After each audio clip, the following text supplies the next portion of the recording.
রাধাপুর এলাকাবাসী আসসালামু আলাইকুম। আমরা এই অঞ্চলের মানুষ ব্যাপকভাবে বন্যায় ক্ষতিগ্রস্ত। আমার মনে হয় গত 8-10 দিন আগে এখানের পরিস্থিতি আর ভয়াবহ হচ্ছে, কারণ আমি আমার পর্যন্ত আসছি, এইদিকে তখন আমি আসতে পারিনি। কথা বললাম না, আমরা একটু ধৈর্য ধরি। আজকে আমি এখানে আসছি এবং আমার সঙ্গে আমি কিছু মেহমান নিয়ে আসছি। এই মেহমানদেরকে আপনারা কম বেশ চিনেন। একজন হলো ইঞ্জিনিয়ার ইশরাক হোসেন, এই এলাকা অনেক সবাই ইঞ্জিনিয়ার ইশরাকের ছেলে, তার পিতারও ছিল সাদিক হোসেন টুকা সাহেবের ছেলে, জনতার মেয়র ইশরাক হোসেন। আরেকজন আসছেন, সেও তরুণ বয়সী যুবক, আমার সঙ্গে ঢাকায় রাজনীতি করছেন ছাত্র দলের, এখন যুব নেতা জুবলুল পাশা পাপেল, সেও আমাদের ছোট ভাই। দুজনে একটু বক্তব্য দিবে আমার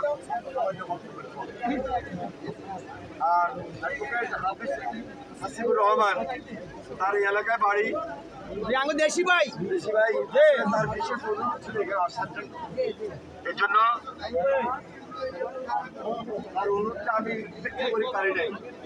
আর যেহেতু এই এলাকায় অনেকদিন পর আসছি, এটা আমি দায়িত্ব থেকে মনে করছি আসলে আমার আসা উচিত। আমাদের মায়ের হচ্ছে চৌধুরী রিয়াজ, থানা বিএনপির সভাপতি, আর ইউনিয়নের অনেক নেতৃবৃন্দ আসছেন, ঢাকা থেকে অনেক নেতৃবৃন্দ আসছেন। এই যে আমাদের বিজয় মাওলানা সাহেব আসছেন গঙ্গাশিবপুর বাড়ি। যাই হোক, সবাইকে আমি আন্তরিকভাবে মোবারকবাদ জানাই, ধন্যবাদ জানাই এবং অভিনন্দন জানাই।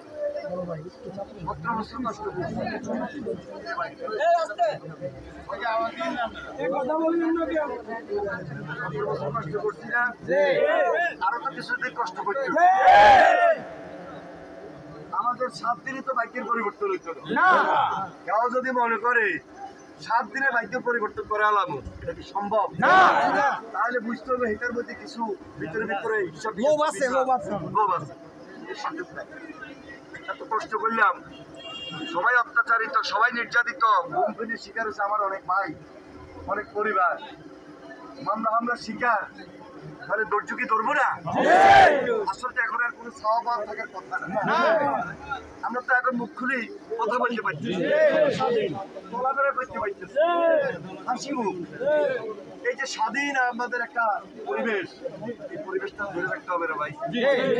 এই পরিবেশ যদি ধরে না রাখতে পারি তাহলে মহা বিপদ আছে। হাসিনা কতটুকু গণশত্রুতে পরিণত হইলে উড়াল দিছে, পলাই গেছে। শেখ মুজিবের মেয়ে, ওনার বাপের এত, এই যে বিভিন্ন জায়গায় বাপের অনেক ইয়ে ছিল না, মুক্তি ছিল, কোথায় কি মেয়ে তো বাপেকে রক্ষা করতে পারে না, সে আওয়ামী লীগের রাজনীতি রক্ষা করতে পারে না, পরিবারকে রক্ষা করতে পারে না, নিজেকে রক্ষা করতে পারে না, আমাদের জাতিকে রক্ষা দেয়। এই জন্য জনগণের শত্রু, জনগণের দুশ্মন, তবে রক্তের টাকা কোনো শুকায়নি, শুকাইছে রক্ত। হেলিকপ্টারে গড়ি গুলি করছে না, গুলি করাইছে না, দিচ্ছে না। এই লক্ষ্মীপুরে 13টা তাজা প্রাণ গেছে, তার নির্দেশে বিচার তো হইতে হবে। বিচার চাই না আমরা এই অন্তর্বর্তীকালীন সরকারের কাছে বিচার চাই, কারণ তারাই তো এখন এই দেশের রাষ্ট্রের দায়িত্বে আছে। সবাই মিলে তাদেরকে আমরা সহযোগিতা করতেছি। আমরা একদিকে বন্যা মোকাবেলা করতেছি, আর ওইদিকে আওয়ামী লীগের ষড়যন্ত্র মোকাবেলা করি। আমরা এই দেশে একটা স্বাধীন বাংলাদেশ গড়ে তোলার জন্য ঐক্যবদ্ধ হয়েছি। স্বাধীন বাংলাদেশ যদি আমরা গড়ে তুলতে চাই, নতুন বাংলাদেশ যদি আমরা গড়ে তুলতে চাই, একা বিএনপি নেতারা পারবো না। এই এলাকায় তো বিএনপি নেতা কজন আছে, দায়িত্বশীল 7-8 জন। এটাকেও দায়িত্ব আর কারোর দায়িত্ব নাই না, এটাকেও দায়িত্ব হইলো, এটাকেও কাজ হইলো সবাই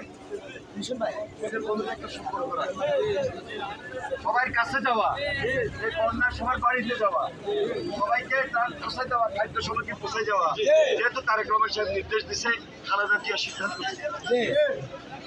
আপনার খালেদা জিয়া সালাম নেবে। আমি তো সবসময় বক্তৃতা রাখবো, ভিতর রাখছি, আজকের আমি বক্তব্য দিব না।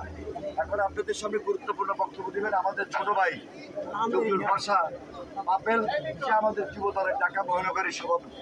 ধন্যবাদ সবাইকে, আসসালামু আলাইকুম।